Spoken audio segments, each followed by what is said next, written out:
الحمدللہ رب العالمین والصلاة والسلام علی سید الانبیاء والمرسلین اعوذ باللہ من الشیطان الرجیم بسم اللہ الرحمن الرحیم۔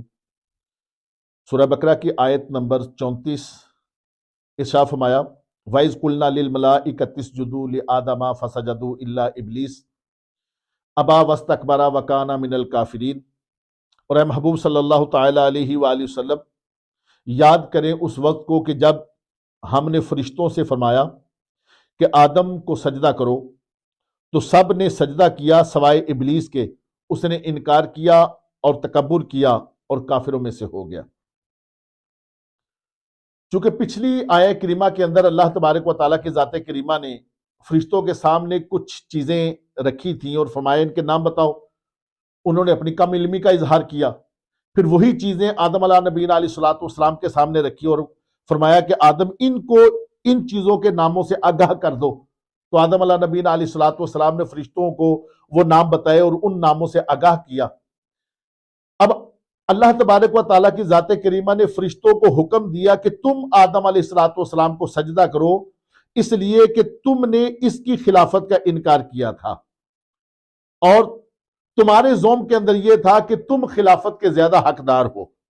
اور آدم علیہ نبینا علیہ السلام کے خلیفہ بننے کا اور نائب بننے کا انکار کیا تھا۔ یہ چونکہ علم میں تم سے آگے ہیں، عظمت میں بھی تم سے آگے ہیں، رفت میں بھی تم سے آگے ہیں، اس لیے تجھے حکم دیا جاتا ہے کہ سارے کے سارے فرشتے آدم علیہ نبینا علیہ السلام کو سجدہ کرو۔ اللہ کے حکم پر تمام کے تمام فرشتے سجدے میں گر گئے اور آدم علیہ السلام کو سجدہ کیا الا ابلیس، سوائے ایک ابلیس کے۔ وہ آدم علیہ نبینا علیہ السلام کو ابلیس نے سجدہ نہیں کیا، ابا واستکبرا، انکار بھی کر دیا بلکہ تکبر کیا، غرور کیا، گمنڈ کیا